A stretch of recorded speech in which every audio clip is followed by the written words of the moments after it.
अमित शाह ने ग्वालियर में 450 करोड़ रुपए से बनने वाले राजमाता विजयाराजे सिंधिया एयर टर्मिनल के विस्तार का शिलान्यास किया। खास बात यह है कि एयरपोर्ट सौर ऊर्जा से संचालित होगा। यहां से शाह व्यापार मेला ग्राउंड पहुंचे और जनसभा को संबोधित किया। शाह ने कहा कि भाजपा के विकास के काम के साथ ही कांग्रेस पर भी निशाना साधा। कमलनाथ सरकार पर कई योजनाएं बंद करने का आरोप भी लगाया। वहीं प्रधानमंत्री नरेंद्र मोदी को विकास पुरुष बताया। अयोध्या के राम मंदिर का भी जिक्र किया। आपको बता दें कि अमित शाह ने कहा कि शिवराज सिंह ने बड़ा यज्ञ कराया है। शायद मध्य प्रदेश लगातार सुर्खियों में है। कुछ दिन पहले स्वयं प्रधानमंत्री नरेंद्र मोदी महाकाल आए थे। उज्जैन नगरी भारत की कला का केंद्र रही। उज्जैन में अद्भुत नजारा अतिशयोक्ति नहीं करता। मेरे जीवन में मैंने ऐसे भव्य नजारे नहीं देखे। जब महाकाल लोक का लोकार्पण हुआ, पीएम ने 130 करोड़ की जनता की ओर से महाकाल का पूजन अर्चन किया है। जब भी मैं उस क्षण को याद करता हूँ तो देखता हूँ कि कांग्रेस ने इतने सालों राज किया, न केदारनाथ का उद्धार किया और न बद्रीनाथ का, न उज्जैन का, न काशी विश्वनाथ का। उन्होंने भारत की संस्कृति विरासत को खस्ता हाल में डाला है। पीएम ने तुष्टीकरण की राजनीति का त्याग करके धड़ल्ले से हमारी सभी मान बिंदुओं का सम्मान किया और उनको सदियों सदियों तक लोग देखने आए। इस प्रकार का वातावरण निर्मित किया। शाह ने कहा कि मित्रों, मैं आज ग्वालियर में आया हूँ। अटल जी ने भी इसी भूमि को अपना कर्म भूमि बनाया। अटल जी ने समस्त देश में पहली बार भाजपा के प्रधानमंत्री बनकर यह संदेश दिया था कि सरकार ऐसी भी हो सकती है। मैं सिंधिया जी को बधाई देना चाहता हूँ क्योंकि इस बारीकी से इस एयरपोर्ट की प्लानिंग की है। मुझे लगता है देश के सबसे अच्छे हवाई अड्डों में ये ग्वालियर का एयरपोर्ट शामिल होगा। ग्वालियर से विक्की शर्मा की रिपोर्ट। मध्य प्रदेश में एक साल पूर्व केवल 551 फ्लाइट प्रति हफ्ता आती थी। आज एक साल के अंदर प्रधानमंत्री जी के नेतृत्व में और उनके संकल्प के आधार पर, गृह मंत्री जी के आदेश पर आज मध्य प्रदेश में 854 फ्लाइट प्रति हफ्ते आती है। मेरे भाई और बहनों, पिछले माह हमने ग्वालियर को इंदौर से, जबलपुर से जोड़ा दिया। पिछले माह ही जो सपना हमारा था, छोटे छोटे विमान ग्वालियर में आते थे। पिछले माह से देश में सबसे बड़ा विमान एयरबस 321 दिल्ली से मुंबई हर दिन अब आता है। 180 यात्री उस विमान पर हर रोज आते हैं। जब ये सूचना मैंने गृह मंत्री जी को दिया तो गृह मंत्री जी का आदेश था कि सिंधिया जी ग्वालियर को आप दूसरे बड़े शहरों से जुड़वाइए। उनके आदेश के पालन करते हुए आज मैं इस मंच से आपको सूचित करना चाहता हूं कि आज के बाद ग्वालियर बेंगलोर के साथ स्पाइस जेट के विमान के साथ 6 दिन जुड़ेगा और एक दिन बोइंग 737 का विमान भी ग्वालियर से बेंगलोर तक प्रस्थान करेगा।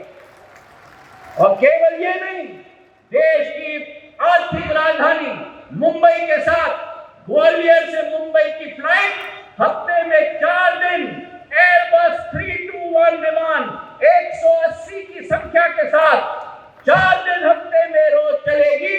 ये विश्वास 15 नवंबर से ये सूचना हम लोग आपको देना चाहते हैं। ग्वालियर के लिए एक विकास मॉडल भारतीय जनता पार्टी ने तय किया है।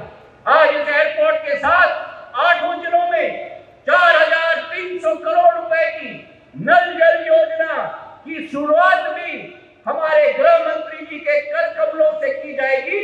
जो 4,300 करोड़ की योजना है, जहां एक एक घर और एक एक गांव तक पानी पिलाने का कार्य की शुरुआत और शुभारंभ इस मंच से किया जाएगा। इसके अतिरिक्त ग्वालियर के लिए एक खाका इस मंचासीन समस्त सभी लोग ने मिलकर बनाया है। एक ऐसा खाका जो ग्वालियर को पूरे देश में एक नया ऊर्जा का केंद्र बनाएगा। जहाँ एक तरफ एलिवेटेड रोड 1100 करोड़ की बनेगी ग्वालियर के लिए एक रोड, वही एक नया रेलवे स्टेशन 450 करोड़ रुपए से केंद्र सरकार से स्वीकृत हो रहा है। मुख्यमंत्री जी के आदेश के आधार पर ग्वालियर में अस्पताल। आज अमित भाई ने भोपाल की पवित्र धरती पर मेडिकल की पढ़ाई अब हिंदी में भी होगी, और हिंदी में होगी तो सुनो ग्वालियर चंबल वालों, गरीब परिवारों के बच्चे, निम्न मध्यम वर्गीय किसानों के बेटा बेटी जो अंग्रेजी के कारण प्रतिभा तो होती थी, आगे नहीं बढ़ पाते थे, उनकी जिंदगी में नया सवेरा आएगा। ओ धन्नू कल्ला पन्नू मन्ना लल्लन, तेरे बेटा बेटी भी डॉक्टर बनेंगे, इंजीनियर बनेंगे। प्रधानमंत्री नरेंद्र मोदी जी ने आदेश दिया कि मेडिकल की और इंजीनियरिंग की शिक्षा भी मातृभाषा में होगी, और हमें गर्व है कि मध्य प्रदेश ने उनके आशीर्वाद से, अमित जी के आशीर्वाद से सबसे पहले इसको लागू कर दिया। इसलिए आज का दिन ऐतिहासिक दिन है। और दूसरे, आज ग्वालियर को अनेकों सौगातें मिल रही है। आपके चेहरों को उल्लास है, दिल में जोश है। डबल इंजन की सरकार कई सौगातें दे रही है। डबल इंजन की सरकार में ग्वालियर में 2 इंजन और लगे हैं। एक इंजन नरेंद्र सिंह तोमर जी और एक ऊर्जावान इंजन ज्योतिरादित्य सिंधिया जी। सौगातों पर सौगातें आ रही। अच्छा, एक बात आपसे पूछ रहा हूं, अगर कांग्रेस की सरकार मध्य प्रदेश में होती तो क्या ग्वालियर को इतनी सौगातें मिलती? अरे जोर से बताओ, मिलती क्या? सिंधिया जी दिखा रहे थे अभी, जब वो थे जो चले गए, उनसे कहा ग्वालियर का विकास ठप हो गया था। आज जल जीवन मिशन की नल जल योजना है 4300 करोड़ की। गरीबों को प्रधानमंत्री आवास प्रधानमंत्री जी दे रहे, लेकिन उनसे कमलनाथ जी 2019 में प्रधानमंत्री जी ने जल जीवन मिशन स्वीकृत किया, तुमने एक नए पैसे का काम नहीं किया, मध्य प्रदेश के साथ अन्याय किया। उन्हें पानी की योजना नहीं बनाई पीने के पानी। उन्होंने, मैं गरीब बहनों को कहना चाहता हूं, ग्वालियर चंबल संभाग वालों, प्रधानमंत्री श्रीमान नरेंद्र मोदी, हर गरीब के घर में शौचालय, 5 लाख तक का स्वास्थ्य का कार्ड और हर गरीब को मुफ्त राशन। नरेंद्र भाई ने 80 करोड़ गरीबों को पहली बार अनुभव कराया है कि आजादी के बाद इनके लिए भी कोई सोचने वाला है। मित्रों, मुझे लंबी बात नहीं करनी, मैं इतनी ही बात करने आया। मध्य प्रदेश ने एक बार कांग्रेस का अनुभव कर लिया है। कर लिया या नहीं कर लिया भाई? अरे जोर से बोलो, किया या नहीं किया? कैसा रहा? कैसा रहा? अब फिर से चुनाव आने वाले हैं ना।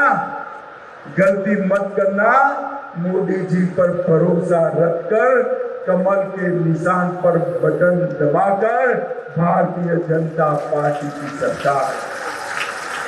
मित्रों, आज ग्वालियर शहर के लिए एक बहुत बड़ी सौगात नरेंद्र मोदी जी ने भेजी है। ज्योतिरादित्य इसी विभाग के मंत्री हैं, ग्वालियर के ही है।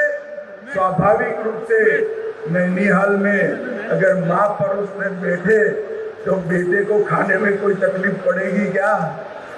पड़ सकती है। बहुत अच्छा एयरपोर्ट बनाने का उपक्रम ज्योतिरादित्य जी ने यहाँ पर जमीन पर उतारा है। मैं ज्योतिरादित्य जी को और मोदी जी को पूरे संभाग की जनता की ओर से बहुत बहुत धन्यवाद और साधुवाद देना चाहता हूं। और आप सभी को ये कहना चाहता हूं, मध्य प्रदेश का विकास नरेंद्र मोदी जी और शिवराज सिंह जी सरकार का लक्ष्य है। भारतीय जनता पार्टी हमेशा विकास के रास्ते पर आगे बढ़ेगी, देश को सुरक्षित करेगी और भारत माता के गौरव गान को पूरे विश्व के अंदर सम्मान के साथ पहुंचाने का काम भारतीय जनता पार्टी की सरकार करेगी। फिर से एक बार सभी लोगों का बहुत बहुत धन्यवाद कर मेरी बात को समाप्त करता हूं। मेरे साथ बोलिए, भारत माता की, भारत माता की, भारत माता की, वंदे